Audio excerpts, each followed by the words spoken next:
Good morning, everybody. Thanks for being here. Appreciate it. Just gonna drill a quick hole in the top of this thing after I cut across the top here for a second. Also, do me a huge favor. If you're here from the shorts feed, hit that subscribe button so we get a second chance to hang out. I know the algorithm is fickle. We might never get to see each other again otherwise, so I'm just gonna face this off and then I'm gonna drill a hole so that it is actually a bud vase, and then we'll shape the rest of the outside and we'll call it. Perfect.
So now what we're gonna do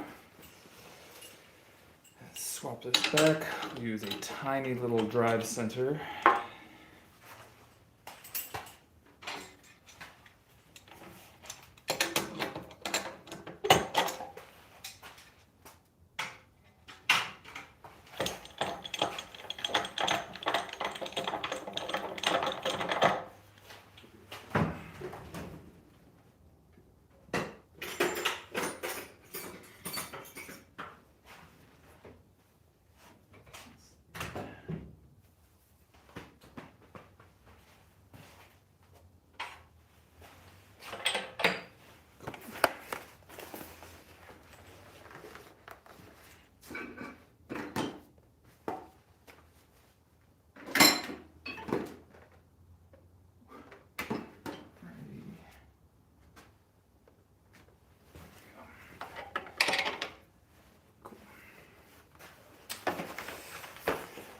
Here we are.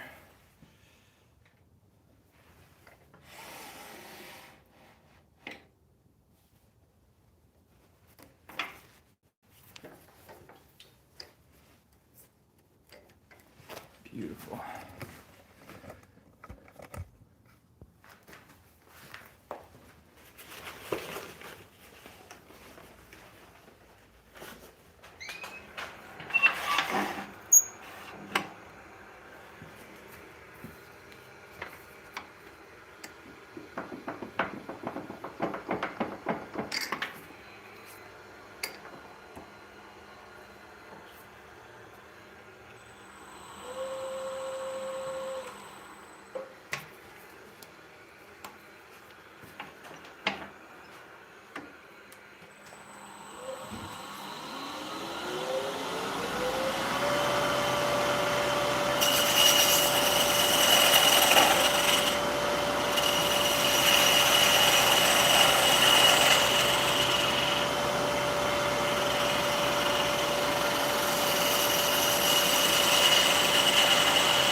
There you go. One cute little ironbark bud vase. This will dry out. It will crack because it's still super wet. And then I will probably get like $20 to $30 for it. I think I have time for one more this morning. Let's get it checked out. There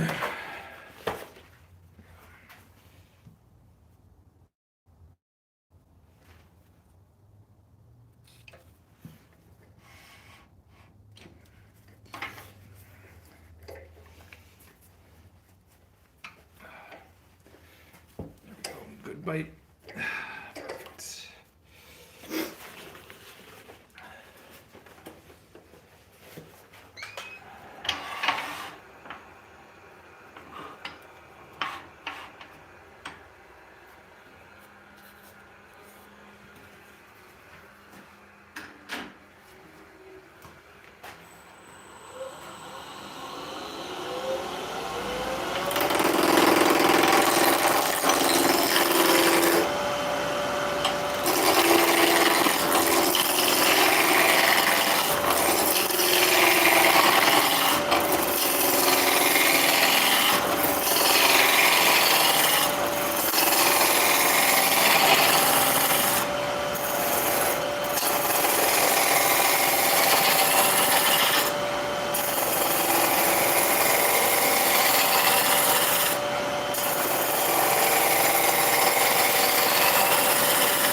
That's actually kind of funny.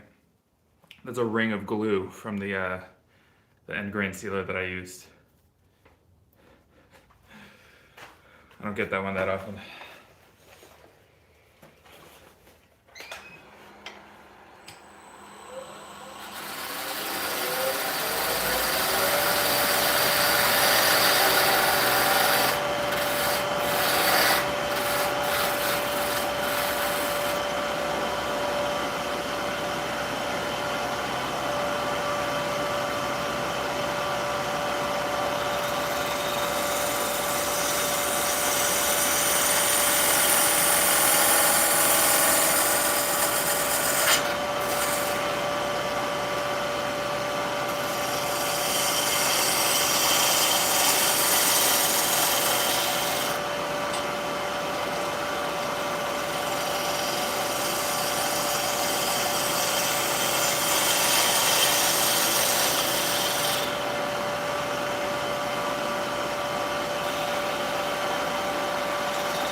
I mean, why not get a little bit of deliberate practice in, right?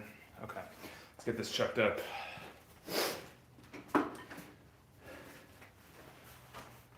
almost never stop to do like real spindle practice.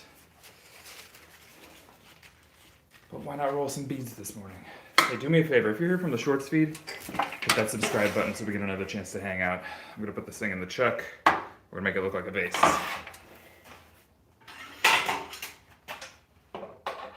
Hope you're having a fine morning or afternoon or whatever it is for you. 6:40 a.m. where I am here in California. Hey, do me a favor also, if you're international, drop a country you're watching from in the chat so that I know where my feed is actually reaching.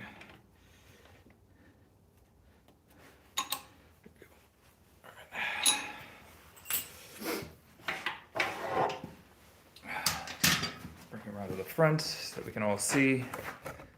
There we go. Hi Patricia, I'm making a bud vase. So it'll eventually have a hole in the top. I'll put a little bit of finish on it. I'll let it dry. Because it's eucalyptus, it's going to crack, but then after all of that cracking is done, I'll put some oil on it and it'll look nice and kind of rustic chic and should do okay at craft fairs for me.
Well, I suppose that's what I didn't consider when doing that practice, was just how big of a pain this would be to sand. I don't know how much I want to get into each and every one of those crevices. Good to find another maker. Mike, hey, good to have you in here. Appreciate it. So this is ironbark eucalyptus, and you'll get to see the color pop here in just a second. Here we go.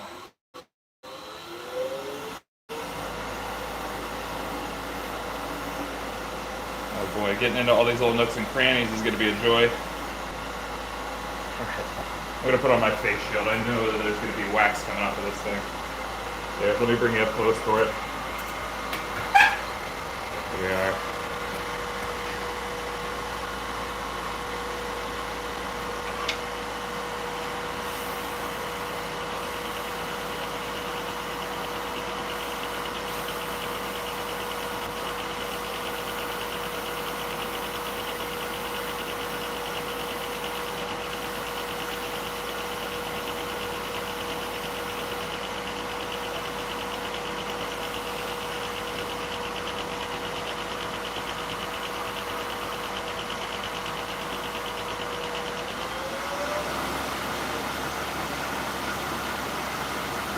Up into the speed so that I can get some more heat.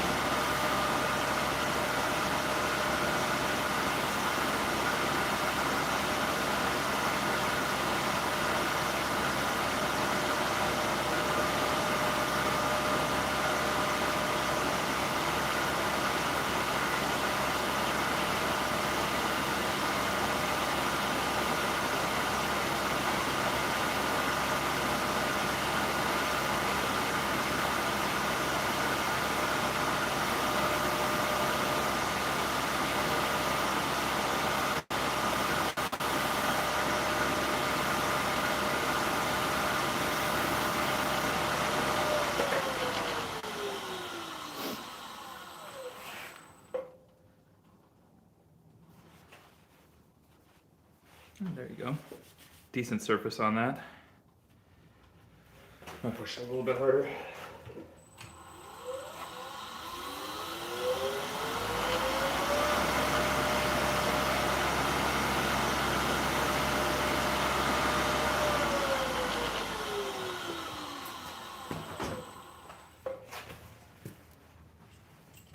So the reason that I'm doing this with all this ironbark is that I cut this stuff like 2 days ago and it's already cracking all the way through. So I'm not gonna burn a bunch of time trying to make like really artistic hollow forms and whatnot out of it. I'm just going to try to make sure that I get something out of it. So these little bud vases are kind of perfect.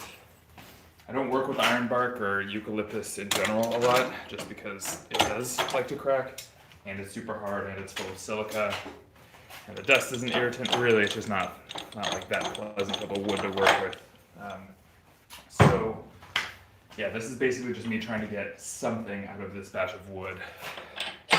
So now let's get this thing set up one more time so that I can part it off on the bottom, and then I'll show you a couple of the ones that I made last week and how they're progressing. And by progressing, I mean they're just cracking. So you get to see what that's like. As usual. Let's see.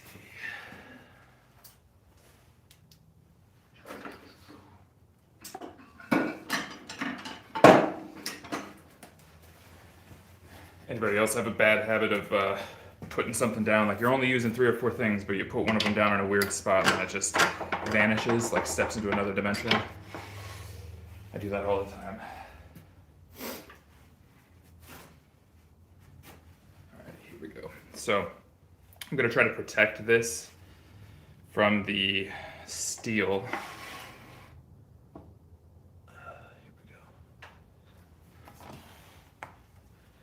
Because there are a lot of tannins in this wood, and so if that steel on the live center touches it too much, it'll leave this like nasty black ring, and it's easy enough to sand off. I just don't feel like it because it's hand sanding.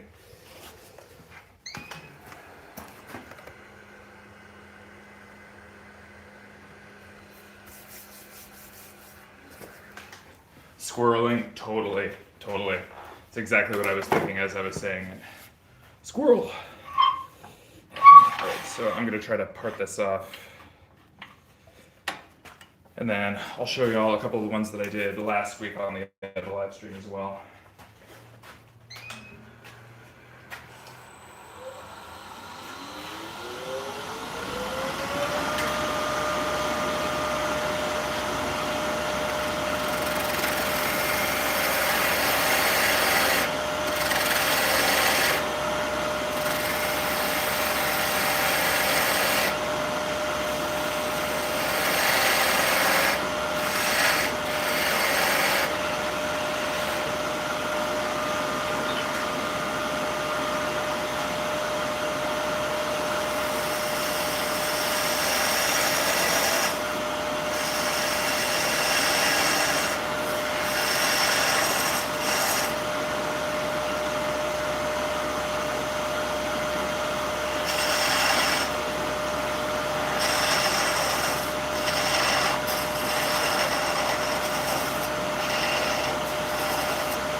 What's the best way to take that little part off? I may wind up just doing it afterwards. Don't want to break up the shears. I don't think I can. All right. There we go.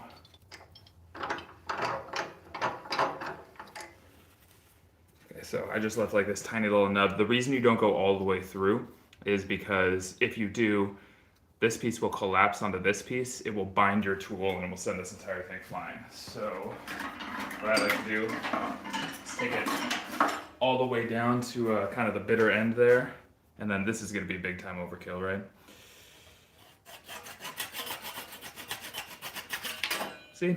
And then once this dries, I'll just power sand the bottom.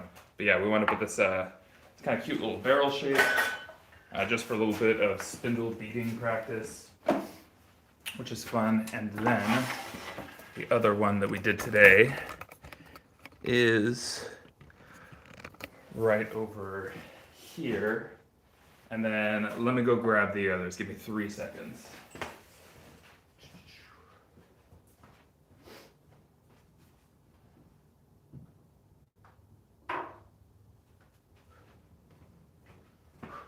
So here's some of the ones from last week as well. So you can see they're starting to crack, right? And they're starting to move. They're starting to become a little bit oblong. Like this one's kind of going pear-shaped. It's really moving itself towards the center of the grain, right? Let me grab a couple more.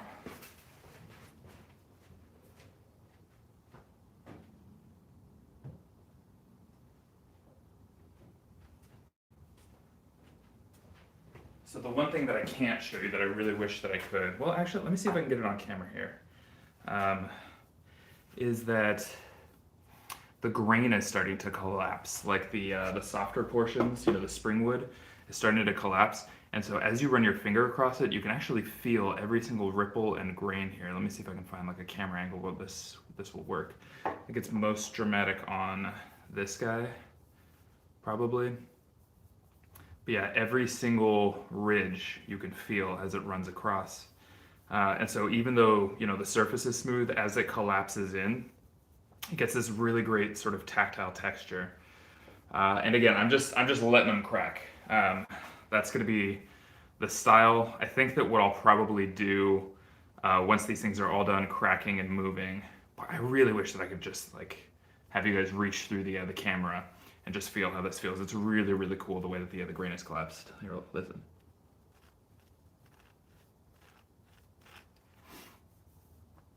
But yeah, this is gonna crack. My thought is that since I put the holes in the middle, it probably shouldn't crack all the way through, although we'll just have to see how that goes. But yeah, this is what I've been doing with the ironbark, because I know for a fact that it's gonna wind up cracking. There we go. There we go. That's the family photo. Cool. Yeah, ribbing. Yeah, I think that that's probably just about right. Give me one more second as well. And then,